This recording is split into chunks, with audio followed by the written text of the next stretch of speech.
Vous écoutez Yasmine Abdel-Fadel. Cube Radio. Cube Radio. Le Québec fait face à un taux de plein emploi dans de nombreux établissements, dans de nombreux secteurs d'activité. Mais il y a un certain manque d'expérience qui se fait sentir dans les entreprises, notamment les entreprises de services, dans les commerces de proximité. Mais c'est quoi la solution? L'intelligence artificielle, la technologie, l'immigration? Quoi faire pour pallier à ce manque d'expérience que l'on voit de plus en plus? On en parle avec Jean-Sébastien Jutras, planificateur financier à Jutras Gestion de patrimoine. Jean-Sébastien, bonjour. Salut Yasmine. On fait quoi? On le voit le manque d'expérience, on le voit le manque de qualité dans le service. On se dit, c'est pas grave, on est en période de pénurie de main-d'œuvre, mais ça ne peut pas tenir longtemps, cette justification-là. Non, en fait, on le voit, le manque d'expérience, d'aller simplement à l'épicerie. Vous voyez, les gens, j'avais pas cet âge-là quand j'ai commencé à travailler, fait qu'on voit beaucoup de gens, fait que le manque d'expérience se fait sentir. Beaucoup de gens qui sont retraités dans la soixantaine, des gens qui ont encore des bonnes années à donner. Plus ce qu'on va voir dans les prochaines années, dans les prochains mois, c'est des tentatives de ramener ces gens-là au travail, parce qu'il y a encore justement, c'est de l'expérience qu'on veut. Donc, on va tenter ça dans les prochaines années. Le gouvernement a fait des efforts dans les dernières années pour pouvoir ramener ces gens-là. Mais Yasmine, tu vas remarquer que ça se passe beaucoup avec la fiscalité pour ces gens-là puisqu'ils sont retraités.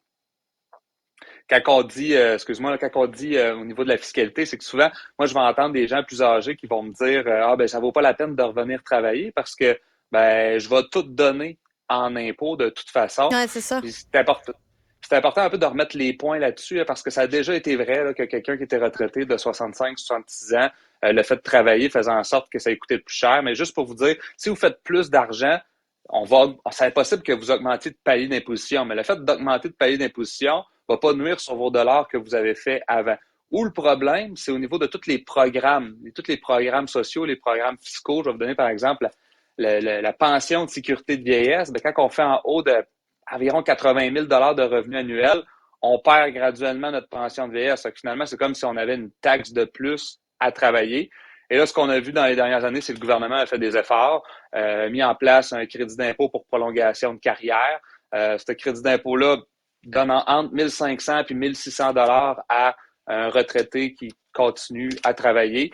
Mais pour ça, il faut qu'il y ait des revenus de moins de 36 000. Dès qu'il dépasse des revenus d'emploi de 36 000, il va perdre graduellement. Vous voyez un peu ce qu'on recherche, c'est plus des travailleurs à temps partiel, parce que le système est plus fait pour ça. Quelqu'un qui travaille à temps plein, il risque de perdre ces crédits-là.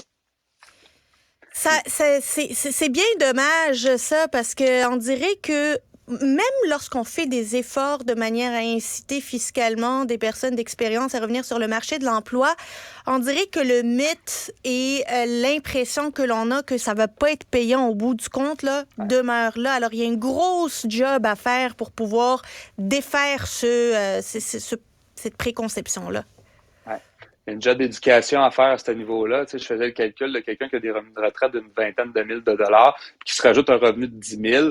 Il y en a qui disent, j'en perds au moins 80 %. C'est pas vrai. Il va rester entre 70 et 75 % des revenus quand même à cette personne-là. Et ça, c'est grâce à justement le crédit d'impôt, prolongation de carrière.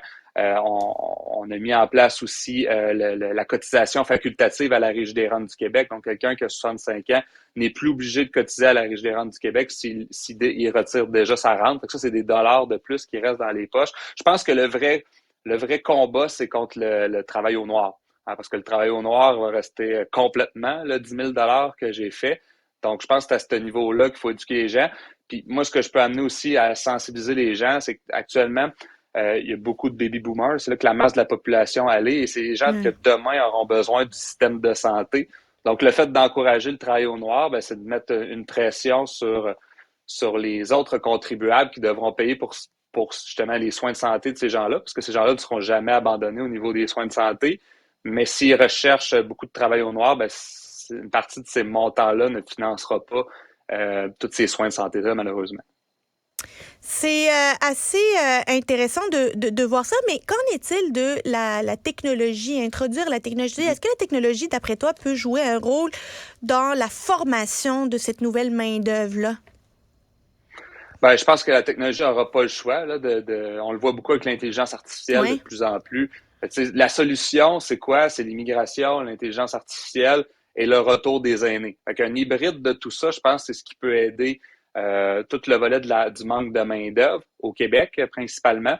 Mais il va falloir implanter l'intelligence artificielle. Là, je pense qu'on est un des pays les plus en retard dans l'implantation de l'intelligence artificielle. Je pense que c'est important de bien faire l'implantation de l'intelligence artificielle, mais ça évolue très vite. On est en retard là-dedans. Je pense que ça fait partie de l'évolution de la province de Québec d'implanter ça dans les entreprises. Puis peut-être un peu le rôle du gouvernement de faciliter les entreprises à faire le pas vers cette intelligence artificielle-là.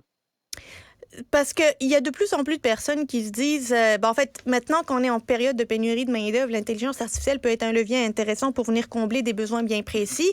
Mais il y a plusieurs qui craignent que l'intelligence artificielle vienne prendre trop de place, qu'on en devienne dépendant et qu'une fois que le cycle économique va changer, qu'on va revenir dans des périodes avec moins de pénurie de main-d'œuvre, avec un peu plus de chômage, ben là, on trouve que on a laissé trop de place à cette technologie-là, puis on ne peut plus reculer parce qu'on est devenu dépendant. Qu'est-ce que tu leur répondrais? Ben, c'est tout à fait vrai. Puis c'est pour ça qu'il faut vraiment voir comment qu'on implante.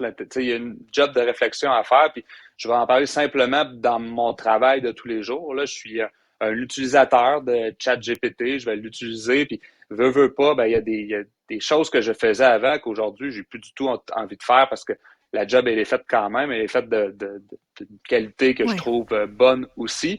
Fait que cette job-là, en fait, je la remplacerai pas avec un nouvel embauche, on comprend. Donc, c'est sûr que ça vient faire en sorte que ces jobs-là ne reviendront pas nécessairement dans le futur. Et je pense qu'il y a une façon de réfléchir comment utiliser l'intelligence artificielle. Puis je pense que c'est ça qui va être la question pour peut-être les 2-3 prochaines années de comment qu'on l'utilise correctement. Jean-Sébastien Jutra, planificateur financier à Jutra Gestion de patrimoine. Merci beaucoup. Merci, Yasmine. Au revoir.